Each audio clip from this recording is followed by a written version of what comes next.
Voilà, donc vous avez préparé tout votre matériel. Donc en option, le petit livre qui récapitule déjà différents modèles, différentes façons d'assembler les maisons, mais aussi comment couper vos pièces, comment les assembler en anglais, mais avec beaucoup de schémas, plus la vidéo.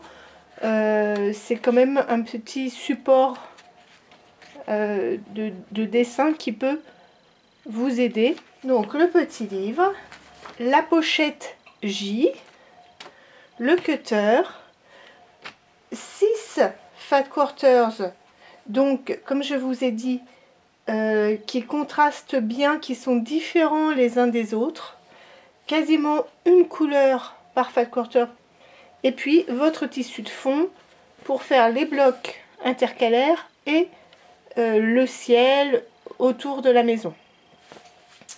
Voilà, on va commencer par couper en 4 chacun de vos fat quarters. On veut des coupons de 9 inches par 10,5. Or, un fat quarter, quand vous l'achetez, il mesure 18 par 22. Donc, en le coupant en deux une fois, on va obtenir 9 par 22. En coupant à nouveau en deux dans l'autre sens, on va obtenir 9 par 11. Voilà, c'est ce qu'on veut.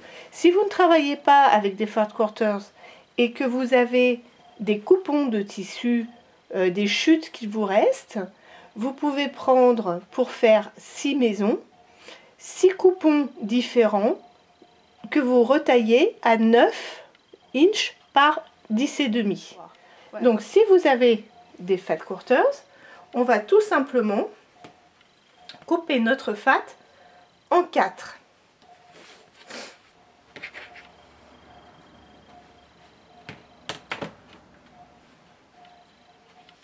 Donc pour le couper en 4, je fais juste une pliure là et je mets ma règle au niveau de la pliure et je coupe. Ça n'a pas besoin d'être précis au millimètre. Et les deux pièces obtenues, je les recoupe en deux.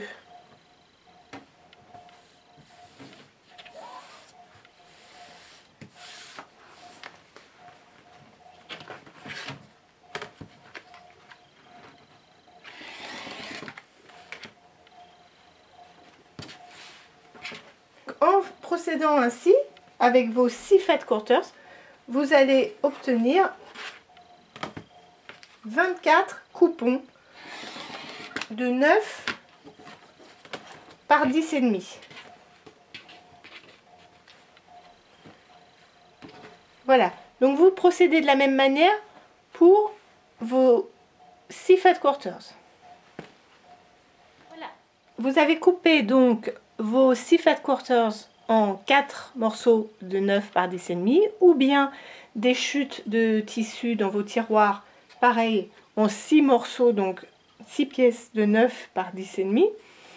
Vous les superposez, les 6 coupons de tissu, vous les empilez, donc de manière la plus égale, on va dire, possible. Bien qu'ils ne soient pas tous coupés de manière parfaitement identique, on va réégaliser avant de démarrer. Mais vous essayez de faire une pile presque parfaite. Et c'est très très important, vous allez disposer vos coupons le 10,5 verticalement. Donc la longueur verticale, la largeur horizontale. C'est important pour pouvoir placer toutes nos pièces du set J, que vous disposiez vos coupons le 10,5 verticalement. Et on va donc commencer par égaliser à l'aide de notre règle juste le bord de droite, puisque c'est là que nous allons couper nos pièces. On veut que toutes nos pièces soient bien alignées au début, là. On ne va pas avoir après une coupe d'un tissu qui soit trop courte. Donc on va enlever à peu près 5 mm de tissu pour avoir une coupe bien nette. Donc prenez bien sûr une lame qui coupe bien, une lame neuve si la vôtre a servi déjà beaucoup, de sorte que sans difficulté, vous puissiez éliminer les 6 épaisseurs d'un coup. Voilà. Il n'y a pas besoin de ciseler, hein, c'est pas un couteau. Et je vous rappelle que l'on coupe toujours du bas vers le haut. Que avant de lâcher la main qui tient la règle, on vérifie que la coupe a été entière. Et que si d'aventure il restait des petits fils qui n'avaient pas été coupés, avant d'avoir bougé la main, on repasse un deuxième coup, toujours de bas en haut. Donc là maintenant, on a quelque chose de net. Nos 6 coupons sont parfaitement alignés au niveau du bord. Ils sont coupés à la même hauteur, tous, ils sont parfaitement alignés. Donc, et ça, c'est rappelé page 6 de votre petit manuel. Nous allons commencer par couper les pièces de la maison. Nous allons utiliser comme repère la pièce 54 qui correspond au toit. Alors remarquez que moi je n'ai pas enlevé les petits papiers derrière les gabarits parce que je trouve que ça aide, que ça glisse moins sur le tissu. Bien sûr, si vous voulez voir à travers le gabarit, voir ce que vous coupez, c'est un petit peu gênant. Bon, moi je m'en fiche parce que mon tissu c'est le même, il n'y a pas de motif particulier sur lequel j'aurais envie de me centrer. Et par contre, le fait qu'il y ait le papier, ça ne glisse pas du tout. Donc ça, c'est vraiment un avantage. Si vous devez enlever le papier ou si c'est trop tard, vous l'avez enlevé, il existe des petites pastilles adhésives, un petit papier un peu style papier de verre, adhésif que l'on peut coller derrière le gabarit, qui ne gêne pas visuellement, puisque ce sont de toutes petites pastilles de la taille d'un petit pois, et qui vous permettent de retrouver du frottement et donc que ça ne glisse plus. Vous les trouvez sur la petite boutique en ligne.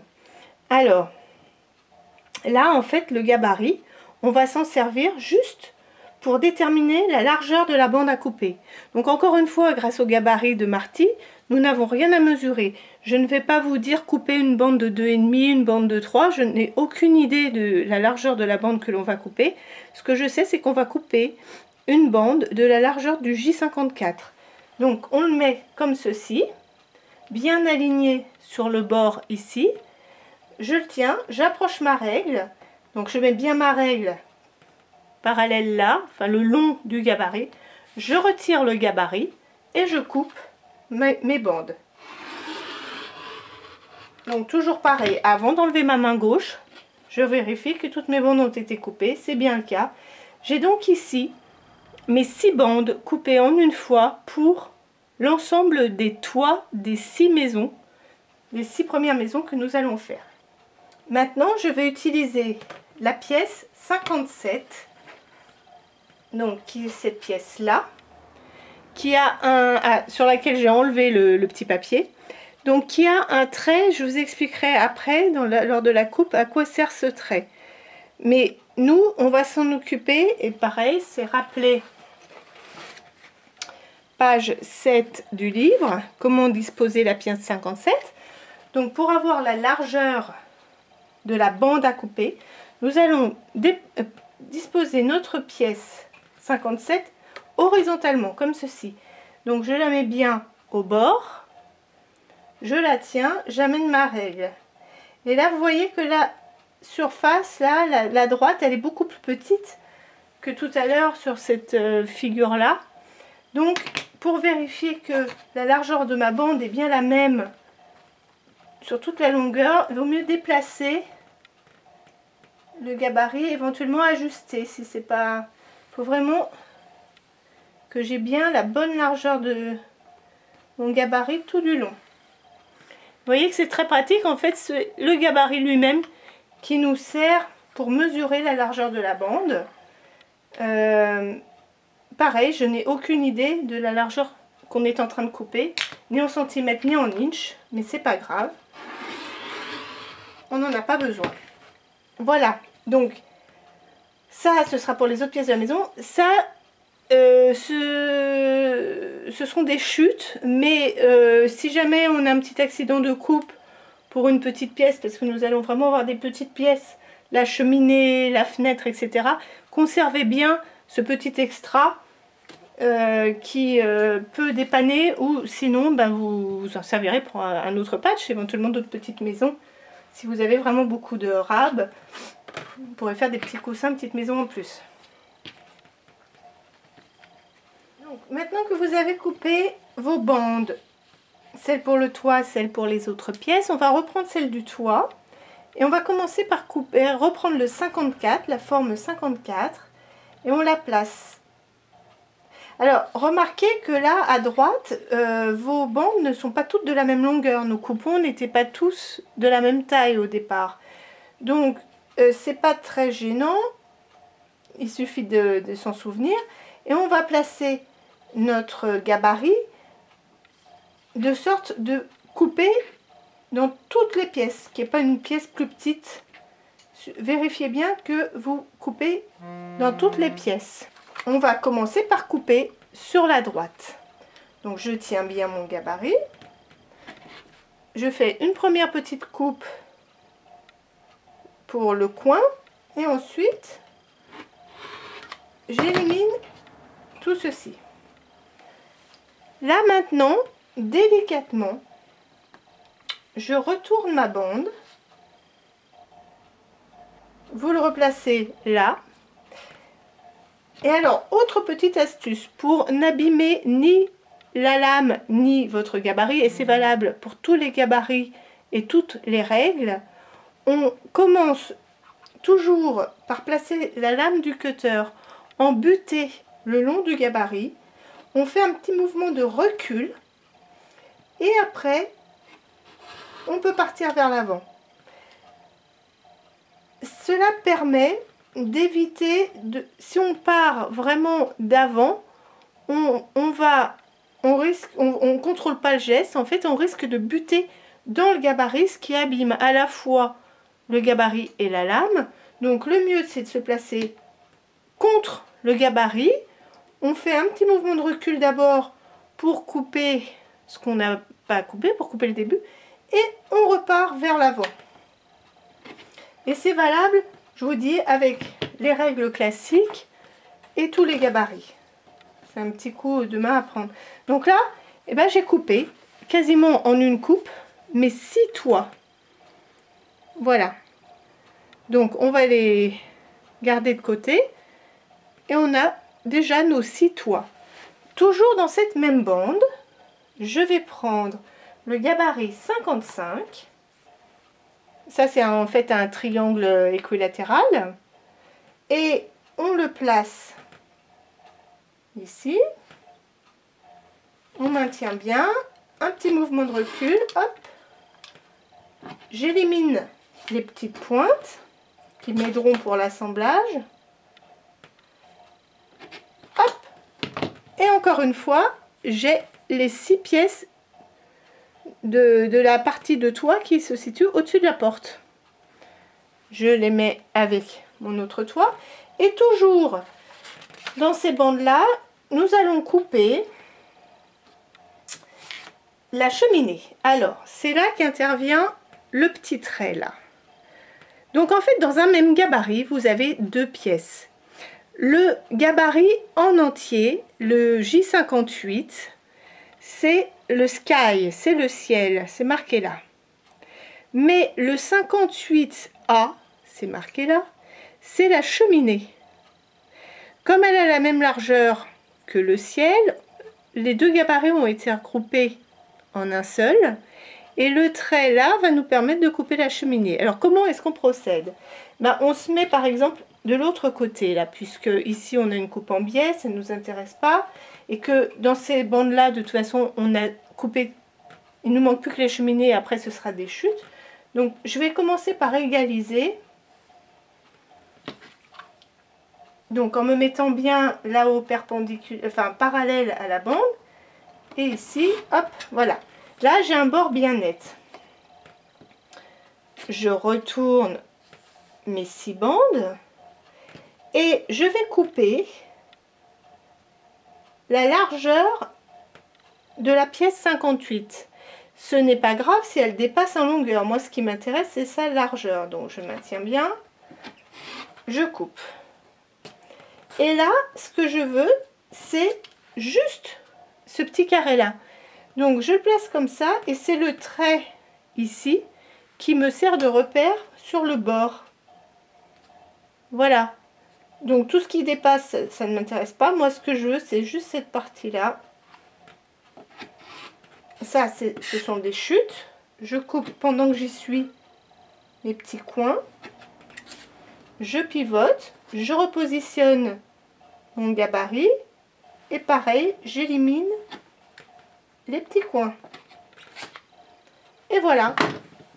En quelques coups de cutter, nous avons nos 6 petites cheminées. Vous voyez comme elles sont petites? Et ça, c'est couture comprise.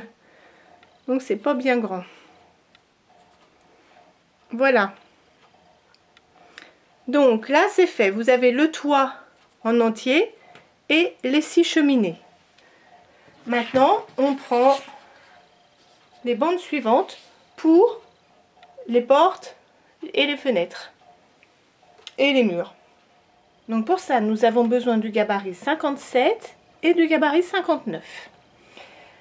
C'est rappelé toujours page 7 de votre petit livret. Nous allons commencer avec le 57. Alors comme tout à l'heure, nous allons éliminer les bords inégaux de nos bandes afin qu'elles soient toutes de la même longueur. Vous placez le 57 et on coupe. Maintenant que nous avons une coupe bien nette, nous allons retourner les 6 bandes. Et toujours avec le 57, on va couper 2 57 entiers. Donc vous le placez bien, superposez bien les bords.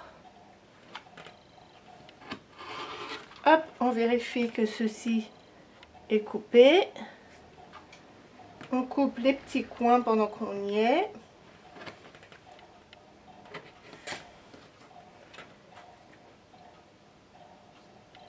Et on coupe une deuxième série de 57.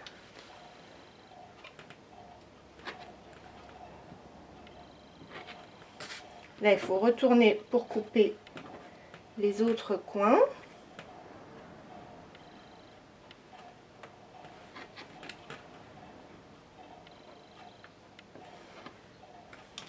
Voilà.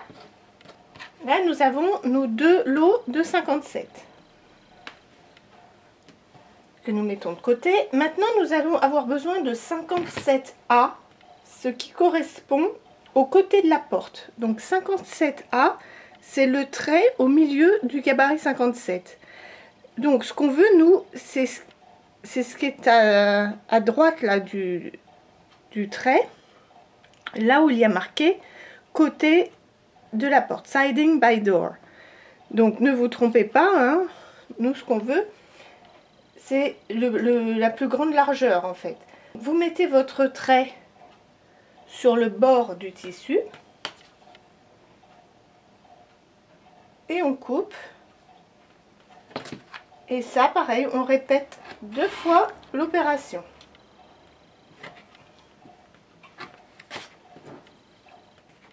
On coupe un deuxième 57A. Vérifiez toujours bien aussi que tous vos tissus sont toujours bien empilés, qu'il n'y a pas un petit décalage qui apparaît au fil des coupes. Sinon, prenez le temps de tout bien réaligner. C'est aussi ce genre de petites erreurs qui font qu'à la fin, à l'assemblage, on a quelque chose qui ne s'assemble pas toujours bien, on ne comprend pas et en fait ça vient de la coupe. C'était peut-être pas tout à fait assez précis. Donc, vérifiez toujours que vos tissus ne se décalent pas. Enfin, nous allons avoir besoin du 59. Alors le 59, c'est la porte. En entier, le 59 entier, c'est la porte. Nous allons la placer là. Et nous allons couper jusqu'au bout. Même si le gabarit, lui, est moins large que la bande. on traverse, hop, voilà. Après, on élimine le coin là, on élimine en haut. Et là, pour le reste, on est obligé de retourner l'ensemble pour faire les deux autres coins.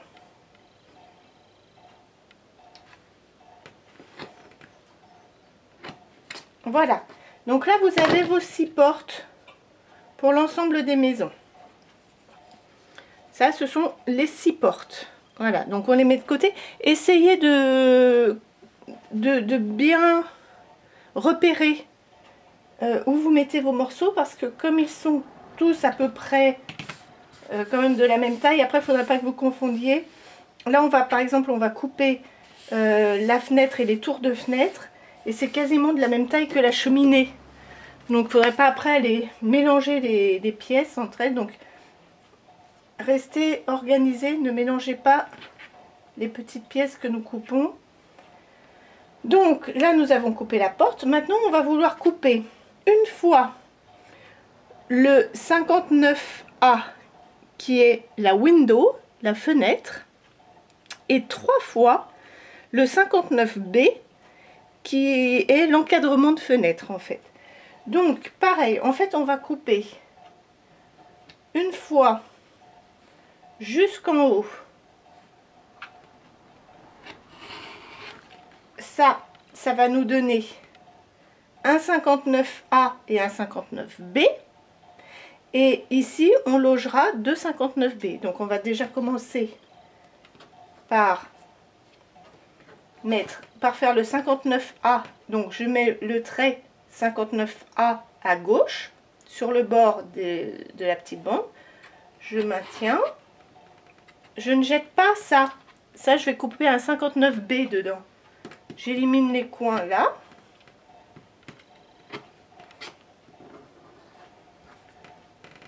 J'élimine les coins de l'autre côté.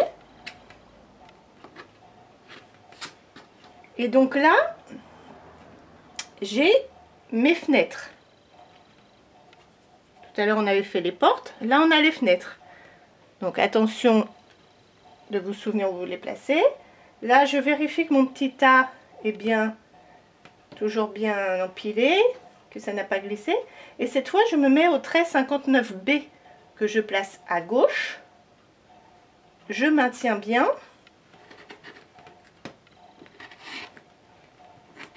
Là, pour le coup, on est assez économe de tissu. On va vraiment jusqu'au bout. Je retourne. J'élimine les coins.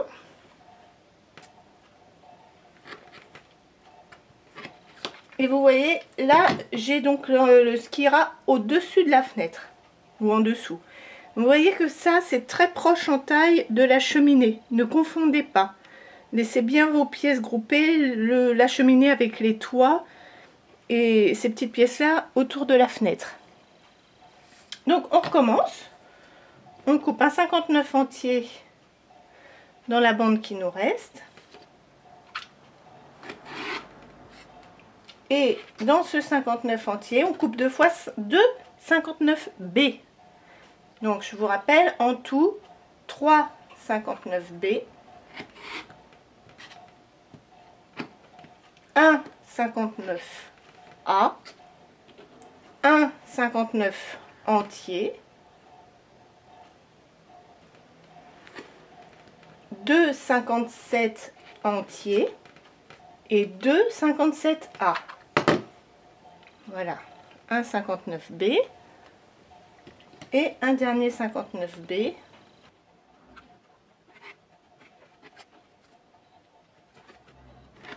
Là, pour le coup, avec ces gabarits multiples, dans lesquels il y a plusieurs gabarits en un, il faut enlever le petit papier qui est derrière, sinon on ne voit pas quand on s'aligne.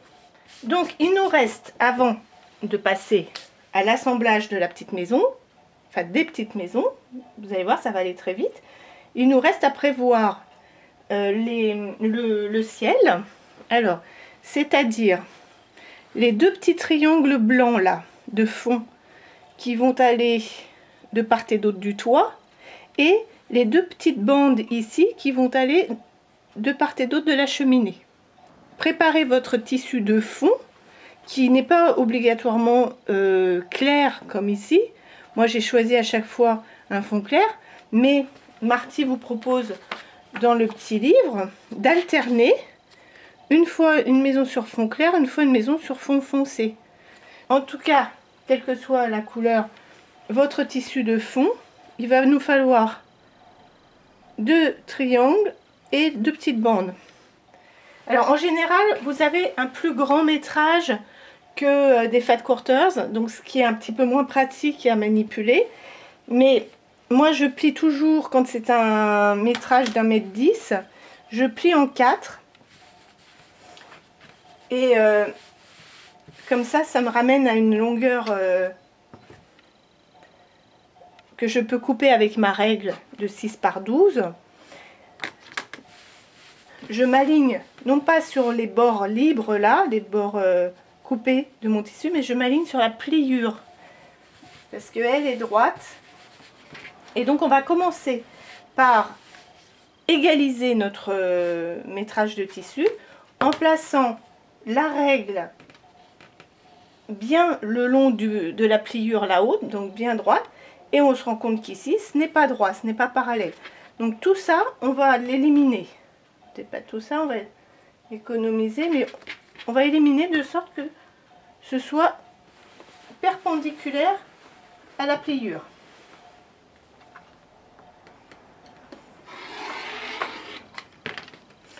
Donc avant, ce que l'on faisait, c'est qu'on retournait l'ensemble. Maintenant, grâce au gabarit, on n'a plus besoin de retourner l'ensemble, donc on évite de bouger le tissu en le retournant.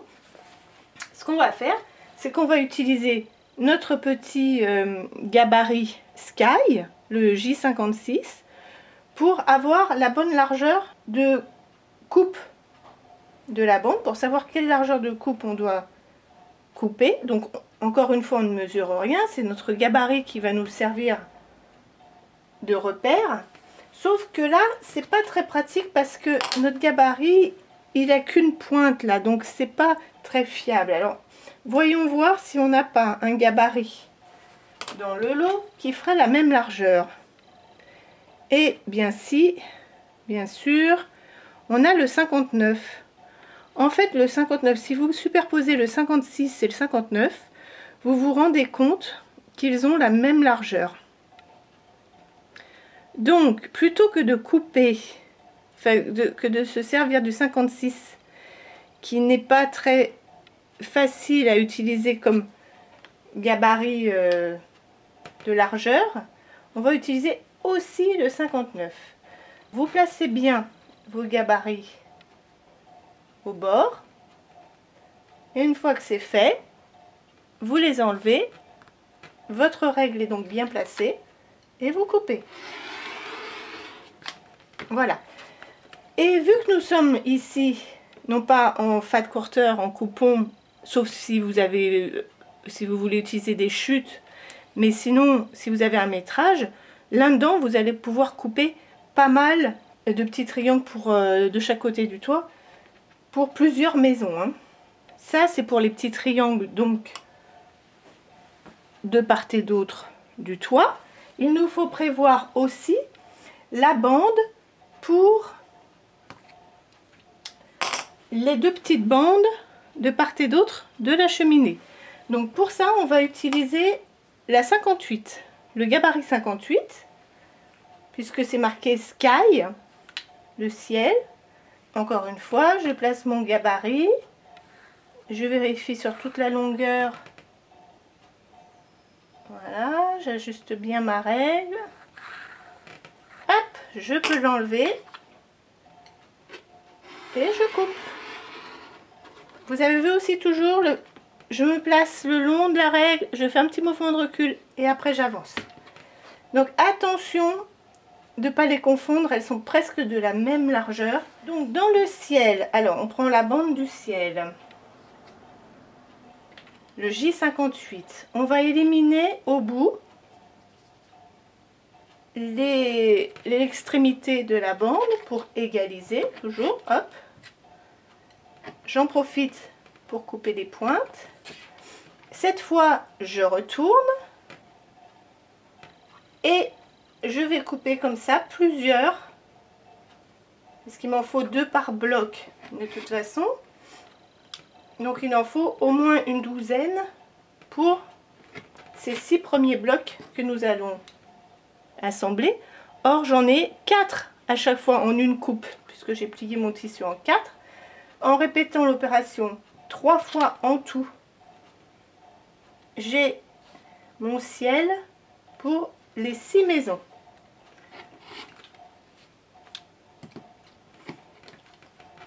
Donc je coupe et j'en profite pour éliminer les coins.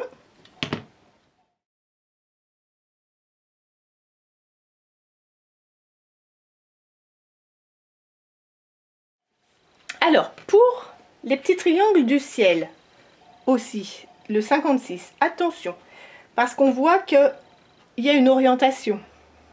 Là, il est dans ce sens-là, c'est pour être à gauche du toit, et on le voudrait comme ça pour être à droite du toit.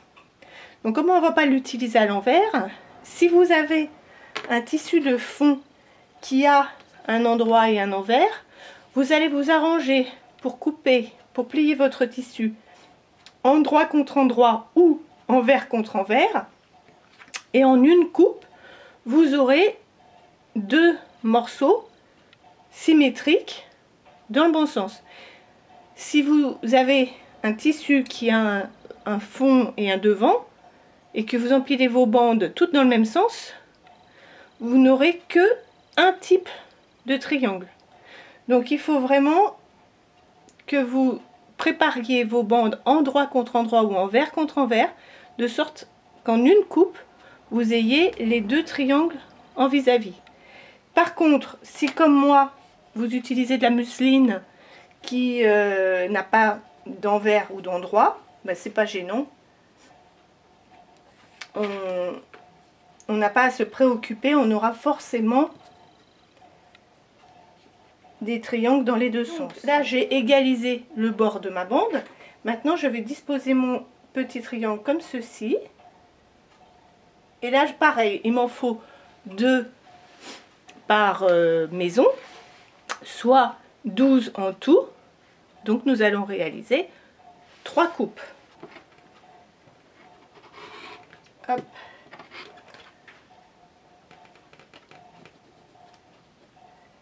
Donc, vous préparez les coins tout de suite.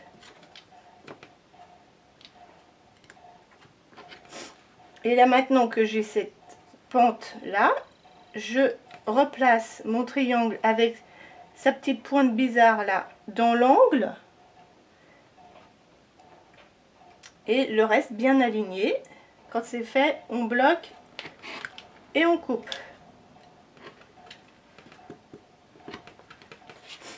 On peut retourner et éliminer.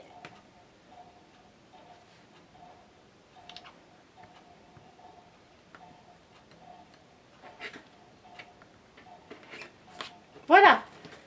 Nous avons ici, pour une maison, pour 2 maisons, 3, 4 maisons.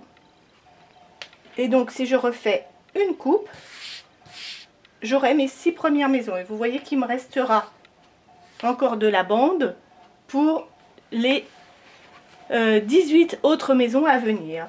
On finit de couper les petits triangles du toit et ensuite on va commencer à disposer nos pièces. On va pouvoir passer à la machine.